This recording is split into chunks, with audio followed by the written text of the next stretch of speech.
Okay, sorry everyone for the delay.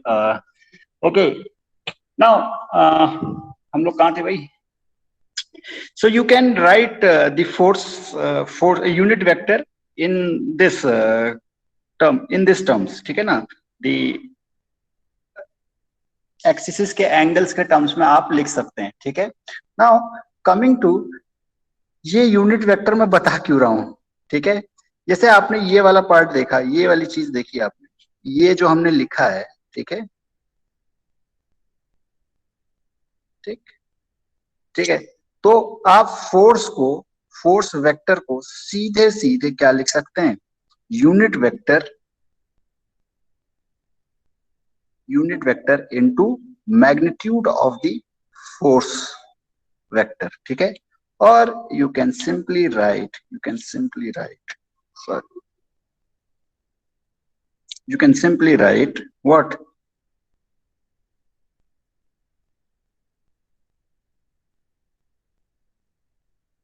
Magnitude of f into cos alpha I cap plus cos beta j cap plus cos gamma k cap, ठीक है?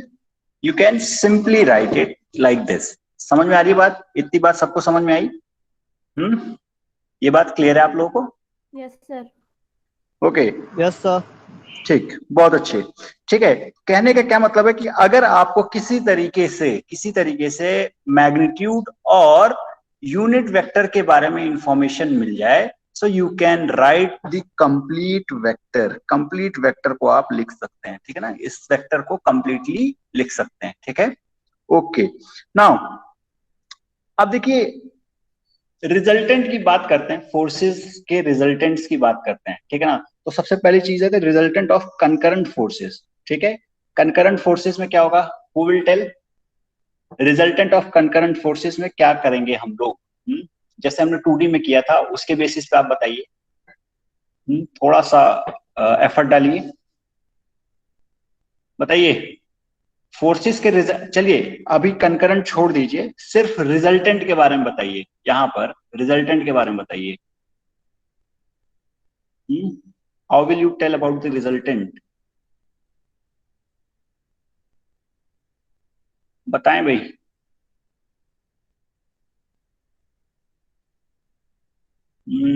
आमरा, Uzair, Asma, Kausar, Hina, Farheen, Mubashira, Mughira, Ayesha, Vaishnavi, Harshita, Ansari, Abdullah, Abrar, Adnan, Wasi. Sir question एक बार repeat कीजिए। Okay, आप यहाँ पर forces के resultant के बारे में कैसे बताएंगे? कैसे 3D में कैसे लिखेंगे? ठीक है ना? अभी कंकरेंट की बात छोड़ दीजिए, सिर्फ रिजल्टेंट के बारे में बताइए। You just tell me about the resultant. Sir वो उनको कंपोनेंट में तोड़ेंगे और उनको कंपोनेंट को ऐड कर देंगे। ठीक है, ये सबसे आसान तरीका यही है भाई कि जब आप 3D में अगर आपके पास वेक्टर है, ठीक है ना, तो F1 इज इक्वल टू, या फिर इस तरीके से लिख सकते हैं क्या,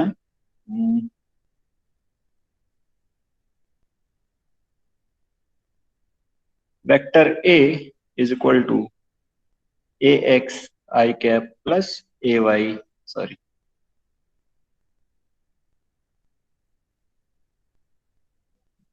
AY J cap plus AZ K cap, and vector B is BX I cap plus BY J cap plus BZ K cap, ठीक है? You can simply write A plus B is equal to what? AX plus BY, sorry,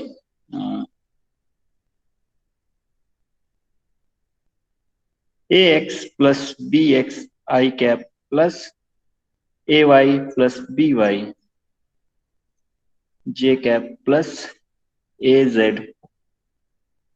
plus BZ K cap, ठीक है ना? ये तो सबसे आसान तरीका है। बाकी जो आपके पॉलीगन लॉज हैं या ट्राइंगल लॉ है, ट्राइंगल लॉ, पैरेललोग्राम लॉ,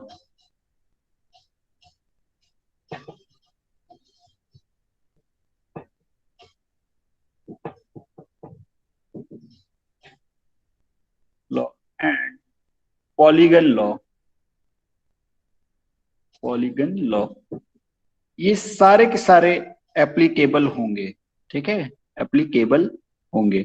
ठीक है, इन सभी को आप इस्तेमाल कर सकते हैं बहुत आसानी से। ठीक है, but in 3D if you have broken the or resolved the forces into components, ठीक है, you can, it is advisable कि आप रिजॉल्व करके डायरेक्ट ऐड कर दें करस्पॉन्डिंग कंपोनेंट्स को, ठीक है, करस्पॉन्डिंग कंपोनेंट्स को ऐड कर दें। ठीक है, तो वो ज्यादा आसान पड़ेगा in comparison to using triangle law, parallelogram law और पॉलीगन लॉ। ठीक है, ट्राइंगल लॉ, पैरेललोग्राम लॉ और पॉलीगन लॉ की कंपैरिजन। ठीक, सर यस, हाँ बताइए। जैसे हम लोग 2D में दो वेक्टर का रिजल्टेंट निकालते हैं, जैसे r is equal to R square is equal to F1 square plus F2 square plus 2 F1 F2 होता है, वैसे ही हम 3D में अगर 3 फोर्स है मेरे को, तो 2 का रिजल्टेंट निकाल के फिर उससे थर्ड का निकाल सकते हैं ना? यस, बट एनालिटिकली लेंदी हो आप जाएगा ये तो थोड़ा। नहीं कह रहे हैं कि क्या नाम है, हाँ नहीं वो कर सकते हैं, बताया ना, आप ट्राइंगल लॉ यूज कर सकते हैं कि दो फोर्सेस को पहले आप सीधे, क्योंकि इस तरीके से कह रहे हैं ना आप, simple you can find the result A B and this is R. ठीक है ना, A Yes, plus sir. B R. ठीक है, यू कैन फॉर श्योर। ठीक है, Okay. But that is lengthy process. ठीक है ना, और लेंदी प्रोसेस है। ठीक, इट्स बेटर कि यू रिजॉल्व इट। ठीक है, अच्छा जी, ये बात तो हो गई कि रिजल्टेंट हम कैसे निकालेंगे। ठीक है, अब बात करते हैं रिजल्टेंट कंकरेंट फोर्सेस के केस में रिजल्टेंट क्या होगा। कंकरेंट फोर्सेस के केस में रिजल्टेंट क्या होगा। सो रिमेंबर कि जैसे 2D केसेस में किया था हमने, रिजल्टेंट जो आ रहा था हमारा कंकरेंट फोर्सेस के केस में, कि you have what, concurrent forces के केस में if you have different forces F1 F2, ठीक है, एंड F3। ठीक, तो अगर आप रिजल्टेंट निकालना चाहें तो you can add F1 plus F2 plus F3, vectorially आप ऐड कर सकते हैं। if these three forces are concurrent, that means their line of action is intersecting at a common point, then what happens is you will be getting in resultant में सिर्फ और सिर्फ आपको एक फोर्स मिलेगा, ओनली फोर्स मिलेगा। ठीक है, नो मोमेंट। ठीक है ना, ठीक है, कोई मोमेंट नहीं आएगा। ठीक है, कोई मोमेंट नहीं आएगा। इसको आप अगर समझना चाहें, ठीक है, okay, we do not have any space, इस तरीके से समझ लीजिए कि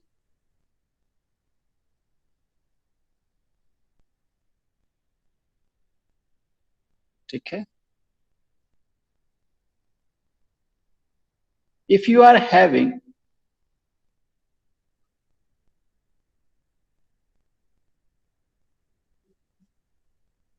F1 F2 and F3, ठीक है, if these forces are concurrent then you can replace, इस ऑब्जेक्ट को आप रिप्लेस कर सकते हैं किससे।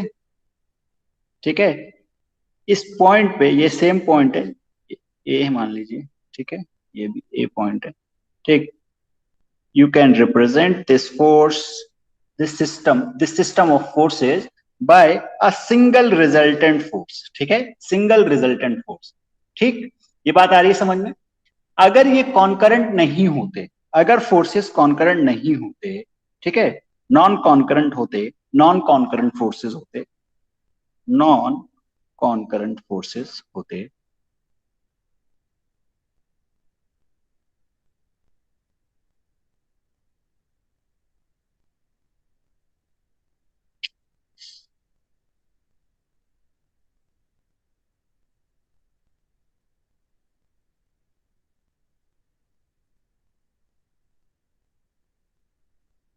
ठीक है, तो क्या होता, यही सेम सिस्टम अगर आपका है, ठीक है, F1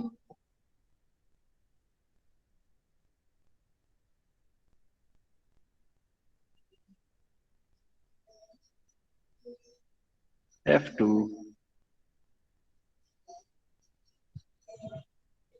and this is F3, ठीक है, ठीक। सो अब इसमें आप देख सकते हैं कि ये जो है आपका सिस्टम, जो सिस्टम ऑफ फोर्सेस है, we are having three forces acting on the object. तो अब इसका जब आप रिजल्टेंट निकालेंगे नॉन कंकरेंट फोर्सेस, क्योंकि ये जो फोर्सेस हैं इनका लाइन ऑफ एक्शन एक कॉमन पॉइंट पे मीट नहीं कर रहा है, कॉमन पॉइंट पे मीट नहीं कर रहा है। So when you want to replace, ठीक है, this system of forces by, आप जब इसका रिजल्टेंट निकालेंगे तो क्या होगा भाई, क्या होगा,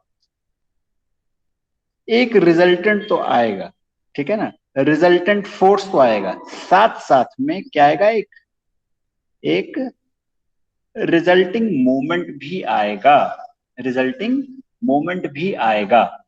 ये बात आ रही समझ में, यस और नो, ठीक है, यस और नो, ये बात क्लियर है कि नहीं है? If you are having the system of concurrent forces, ठीक है ना, तो जब कॉन्करेंट फोर्सेस के सिस्टम को का रिजल्टेंट जब आप निकालेंगे तो वो रिजल्टेंट सिर्फ और सिर्फ एक फोर्स होगा, only one force, only one force, और एक फोर्स में आप इसको रिजल्टेंट निकाल सकते हैं, ठीक है। But if the system is non concurrent, ठीक है, नॉन कंकरेंट होगा, तब क्या होगा, you will be having one resultant and one moment, ठीक है, you will be having one resultant force and one resulting moment for non concurrent system, ठीक है। ये बात आप सबको समझ में आ रही कि नहीं आ रही है, ये बताएं। इस बात में किसी को कोई डाउट है? अरे भाई यस और नो में आप आंसर दे सकते हैं भाई। Yes sir. ये बात क्लियर है?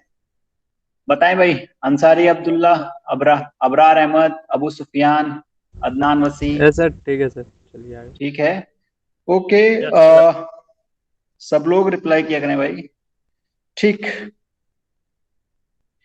ठीक है भाई। अच्छा, अब बात करते हैं इक्विलिब्रियम की, ठीक है, अभी तो हमने बात की रिजल्टेंट की, ठीक है, रिजल्टेंट क्या होगा। अच्छा, एक चीज और आप ध्यान दे लीजिए कि यहां पर भी नॉन कंकरेंट सिस्टम के केसेस में भी आपके पास जो रिजल्टेंट फोर्स आएगा आर, दैट विल बी, जैसे आप कंकरेंट फोर्सेस के सिस्टम में निकाल रहे थे, वेक्टोरियली ऐड कर देंगे, ठीक है, वेक्टोरियली ऐड कर देंगे, ठीक है, ठीक, ठीक। बट मोमेंट जो होगा वो क्या हो जाएगा, मोमेंट तो आप किसी पॉइंट के अबाउट निकालेंगे, तो R1 cross F1 plus R2 cross F2 plus R3 cross F3, ठीक है, this is how you can find the moment, ठीक। Now coming to the equilibrium of concurrent forces, equilibrium of concurrent forces के case में क्या होगा, three dimension में या 3D में आपके सभी forces, summation of f of x is equal to 0, summation of f of y is equal to 0 and summation of fz is equal to 0। Forces तो नेट फोर्स जो होगा वो तो 0 होना ही चाहिए, साथ साथ में net moment mx is equal to 0, my is equal to 0 and summation mz must be equal to 0, summation mz must be equal to 0, ठीक है। ये बात आ रही है आप लोगों को समझ में, ठीक।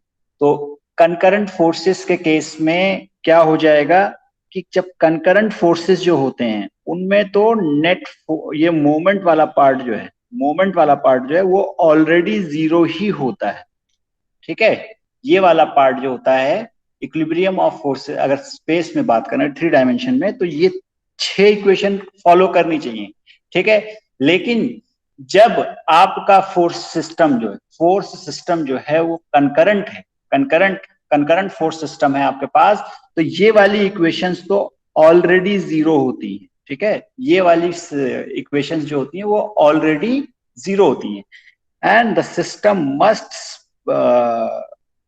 सेटिस्फाई दीज थ्री इक्वेशंस, ठीक है। अगर आपके पास सिस्टम ऑफ कंकरेंट फोर्सेस है, then these three equations must be satisfied. These three equations must be satisfied. आ रही बात समझ में आप लोगों को? Yes or no? Yes, ठीक sir. है? Sir Okay? Yes sir Yes sir. ठीक, ओके, ठीक है। तो कंकरेंट फोर्सेस के केस में आपका मोमेंट ऑलरेडी जीरो होता है, मोमेंट ऑलरेडी जीरो ही होता है, ठीक है, ठीक। You just have to satisfy these force equilibrium. Okay. Now coming to इसी तरीके से आपका नॉन कंकरेंट फोर्सेस की बात करें, नॉन कंकरेंट फोर्सेस की बात करें तो इसमें आपको सेटिस्फाई कराना होता है all these six equations, fx is equal to 0, summation fy is equal to 0 and summation fz is equal to 0. इसी तरीके से summation mx is equal to 0 and summation my is equal to 0, summation mz is equal to 0, ठीक है। इसमें आपको सभी की सभी 6 की 6 इक्वेशन आपको सेटिस्फाई करानी होती हैं, ठीक है, ठीक। ये बात समझ में आ रही है? Concurrent forces and non concurrent forces कैसे, इनके केस में रिजल्टेंट कैसे निकलेगा और क्या नाम है, इनके केस में इक्विलिब्रियम क्या होगा। अच्छा, यहां पर जो आपको दिख रहा है पैरेलल फोर्सेस, ठीक है, तो parallel forces are the special case of the non concurrent forces, ठीक है ना। नॉन कंकरेंट फोर्सेस का एक स्पेशल केस है, ठीक है, ठीक, जिसमें आपके पैरेलल फोर्सेस जो होंगे वो एक दूसरे के पैरेलल होंगे, ठीक है। मे बी डायरेक्शन सेम हो सकती है, मे बी डायरेक्शन डिफरेंट हो सकती है, but forces will be parallel to each other, या उनका लाइन ऑफ एक्शन जो है वो पैरेलल होगा एक दूसरे के, ठीक है, ठीक, ओके। नाउ ठीक है, यहां तक आप लोगों को कोई परेशानी, कोई चीज ऐसी जो ना समझ में आई हो तो you can ask, otherwise we will switch to solve up on solving problems, ठीक है, बताएं भाई, बताइए। यहां तक किसी को कोई चीज ऐसी है जो समझ में ना आई हो, प्लीज टेल मी, बताएं भाई। कमलेश, सुल्तान, रमजान शेख, मोइन शेख, मोहम्मद राजपुरा, सुप्रियो, समझ रहा है सर। समझ रहा है, ओके, बहुत बेहतर, ठीक है भाई। I am assuming everyone who are not replying, they are also getting everything what I am saying. Okay, so हाँ भाई, क्या हुआ, ठीक है, आइए भाई फिर बात करते हैं। देखिए, अब आपको बताना है, ये प्रॉब्लम सॉल्व करनी है, ठीक है। The problem is given like this, you all can note it down and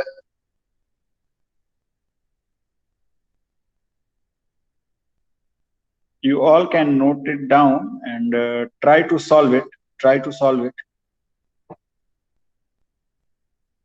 try to solve it.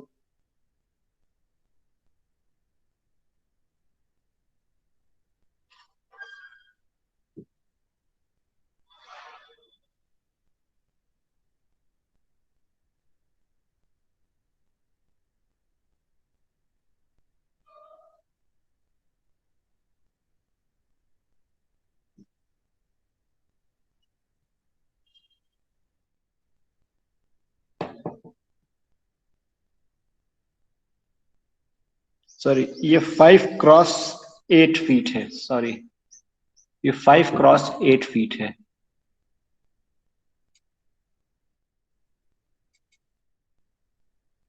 इस टाइप की सभी प्रॉब्लम्स आप लोग कर चुके हैं, मतलब इसमें आपको बहुत ज्यादा इशू नहीं आना चाहिए। Try to solve it and tell me how you will approach this problem, how will you approach this problem.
Okay,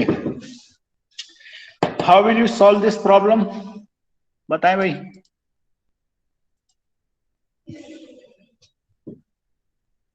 क्या करेंगे? First of all, read this problem. What it is saying is a 5 cross 3, a 5 cross 8 feet sign of uniform density. Sign board है ये आपका, ठीक है? Uniform density weighs 270 pound, weight 270 pound, and is supported by a ball and socket joint, at A, and by two cables, determine the tension in each cable and reaction at what? A, ठीक है, reaction at A, ठीक है। Yes, Moin Sheikh, what you have raised your hand? Coordination find करेंगे। क्या आप करेंगे? Coordination और coordinates? अरे सर, कोऑर्डिनेट्स फाइंड करेंगे। ओके, चलिए ठीक। फिर तो देखिए यहां पर आपको कुछ इंफॉर्मेशन दे रखी है। पहली इंपॉर्टेंट इंफॉर्मेशन क्या है कि ये जो पॉइंट ए है, यहां पे जो जॉइंट है वो कौन सा जॉइंट है? बॉल एंड सॉकेट जॉइंट, ठीक है, बॉल एंड सॉकेट जॉइंट, ठीक। तो बॉल एंड सॉकेट जॉइंट की खास बात क्या होती है भाई?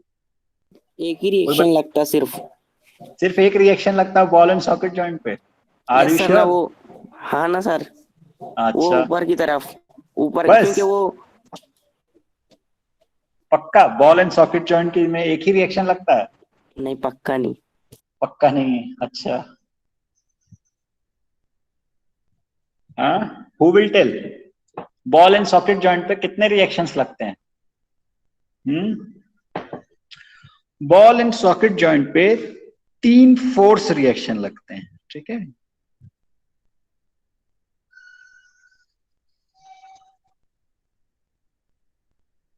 RY, RX एंड RZ, ठीक है। And there is no moment reaction, ठीक है ना, रिएक्शन मोमेंट नहीं होते हैं। There are 3 moment force reactions, ठीक है ना, फोर्स रिएक्शन होंगे लेकिन मोमेंट रिएक्शन नहीं होगा, ठीक है। तो एक तो 3 अननोन ये आपको पता करने हैं, and you have to find the tension T dB and T AE, ठीक है, TAE। सी है ना वो, किधर? सीई सॉरी, वो ठीक है, ओके, गुड, ठीक।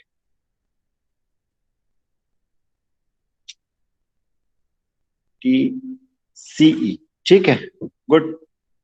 बताइए भाई इसको अप्रोच कैसे करेंगे? पहली बात तो मुइन ने सही कही, एकदम सही कही। क्या करेंगे हम लोग? सबसे पहला काम, हमें कोऑर्डिनेट्स पता है भाई, डायग्राम में सभी के कोऑर्डिनेट्स पता है, ठीक है, सभी के कोऑर्डिनेट्स पता है। तो सबसे पहला काम तो हमें देखना है कि देखिए,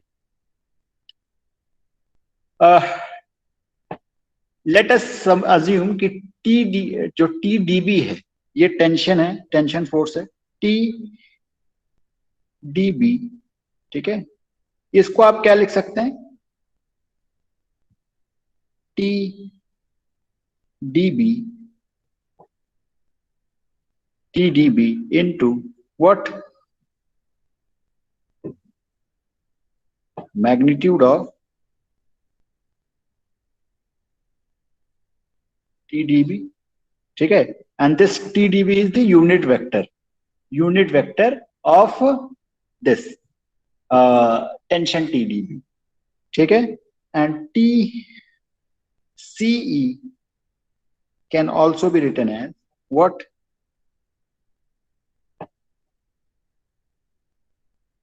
T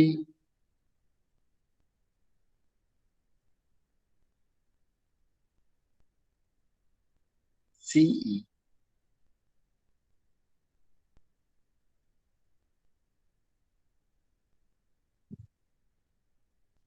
ठीक है। आप इस तरीके से लिख सकते हैं। ठीक है, अब बात यहाँ पे है जो वो ये है कि TDB और TCE का यूनिट वेक्टर कैसे निकाला जाए। ठीक है, TDB cap and TCE cap कैसे निकाला जाए, ये थोड़ा सा इंपॉर्टेंट चीज है। कैसे निकालेंगे ये आप बता सकते हैं? ये पहले भी क्वेश्चंस में किया जा चुका है। How will you find these? हाँ, ए को ओरिजिन पकड़ेंगे और वो ए बी को एक्स एक्सिस ए वाई मतलब उससे फाइंड करेंगे।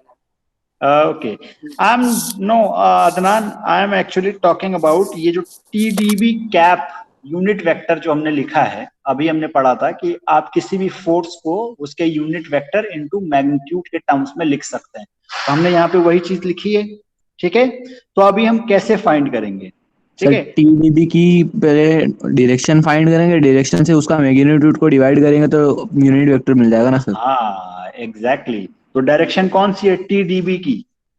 TDB की डायरेक्शन ये रोप के अलोंग है, रोप के अलोंग है ना, इस रोप के अलोंग। और इस रोप के अलोंग की डायरेक्शन कैसे फाइंड करेंगे भाई? बहुत सिंपल है।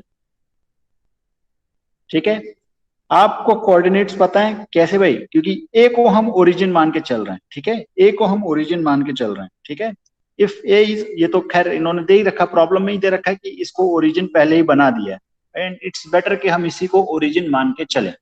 ठीक है, so this is our origin, that mean 0,0,0, ये हमारा कोऑर्डिनेट्स हो गए इसके। बी के कोऑर्डिनेट्स बता सकता है कोई?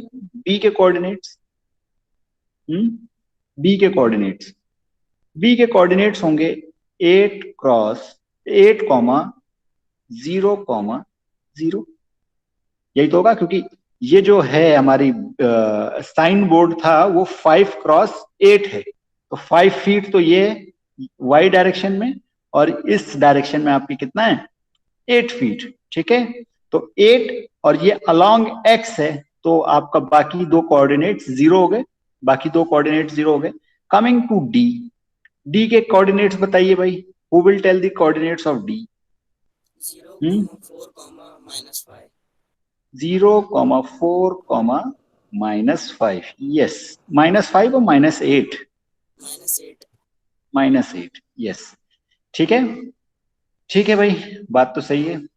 ठीक, तो ये वाला जो वेक्टर है, ठीक है, ये वेक्टर जो है हमारा, ठीक है, इस वेक्टर की डायरेक्शन क्या होगी? इनिशियल पॉइंट हमारा क्या है? बी। इनिशियल पॉइंट है हमारा बी, फाइनल पॉइंट है डी। तो initial, final minus initial, D minus B will be what? या फिर आप इसको ऐसे लिख सकते हैं क्या? Vector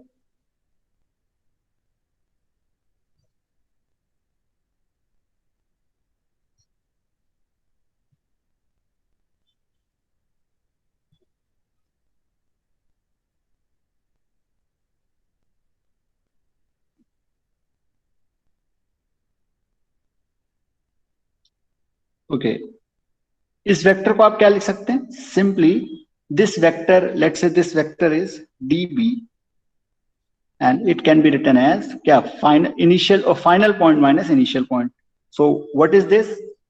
0 -8 -8 I cap, 4 -0 4 j cap, ठीक है, -8 -0 -8 k cap, ठीक है, and you can have db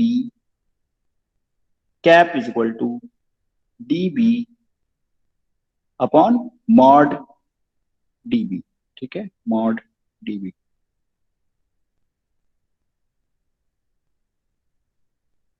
mod db, ठीक है, so you have db, mod db क्या होगा भाई?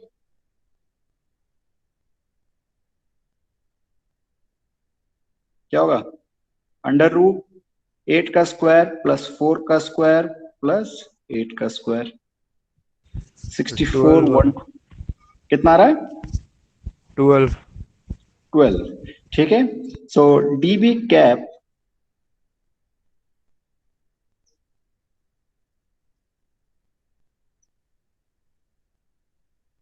Minus 8 i cap plus 4j cap plus नहीं माइनस 8k कैप अपॉन 12। ठीक है,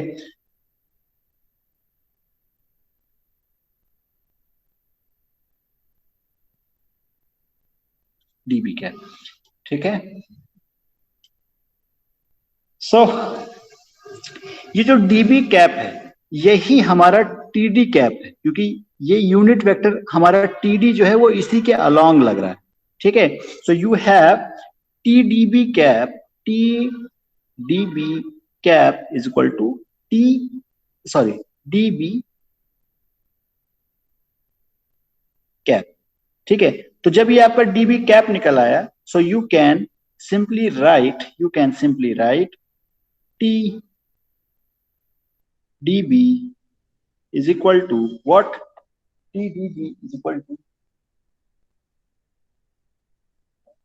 एक मिनट जी बताइए।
Okay, sorry everyone.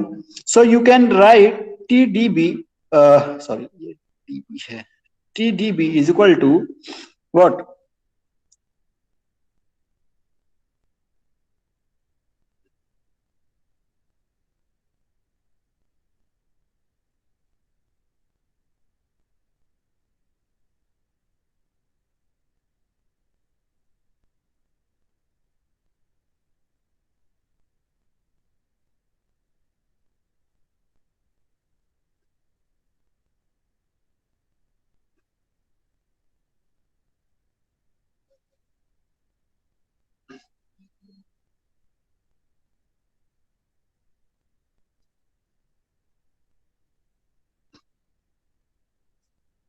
ठीक है, so this is how you can write TDB.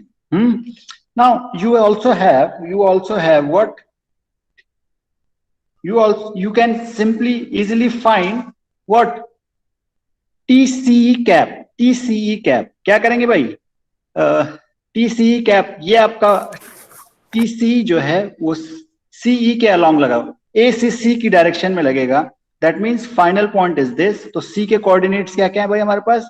0, 2, 3, 0, 0,3,2। ठीक है, 0,3, सर 0,2,3 ना। Z में सर 3 है। Z में 3 कहाँ है?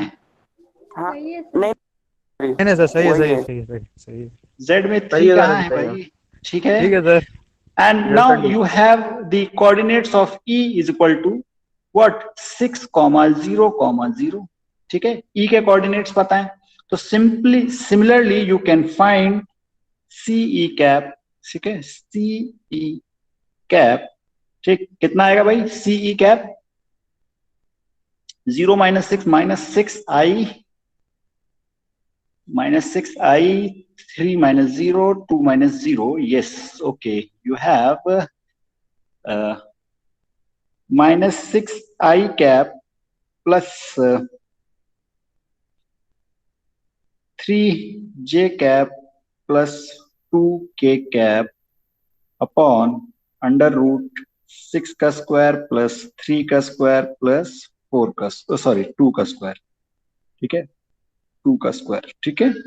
So whatever this is coming, you can find what is this, 6 का स्क्वायर 36 and 2 का square 4, 40, 40 plus 9, yes, okay, minus 6 by 7 I cap plus 3 by 7 J cap plus what 2 by 7 K cap, ठीक है. तो you can write T CE is equal to what, minus 6 by 7 I cap plus 3 by 7 J cap plus 2 by 7 K cap, ठीक है, ठीक. And you have into mod of TCE, ठीक है. So this is how you find, you can write the tensions in the cable, ठीक है. Or reaction at A, RA can be written as RX I cap plus RY J cap and plus RZ K cap, ठीक है, ठीक. Okay, now you have 3 forces that are acting, 3 forces पता लग गए आपको, and 1 force is its weight is also acting at a point at the center of gravity, जो कि center of gravity कितनी होगी भाई, यहां से कितनी होगी 4 कॉमा, क्योंकि आधे पे होगा ना भाई, 4 कॉमा minus 2.5 कॉमा 0, ठीक है, minus 2.5 कॉमा 0, ठीक.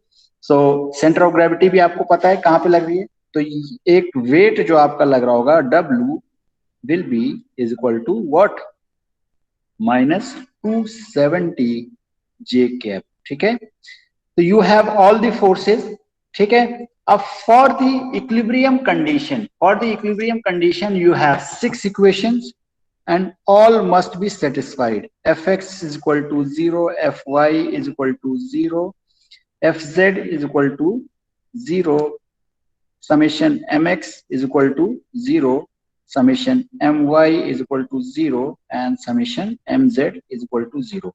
Okay, actually I have the next class in the 3rd year, so I leave it here. Okay, all of you are requested to try this problem further, and we will try to solve it in the next class. We will continue this problem in the next class. Okay, till then, all of you are free. Okay, I have to leave. Thank you, everyone.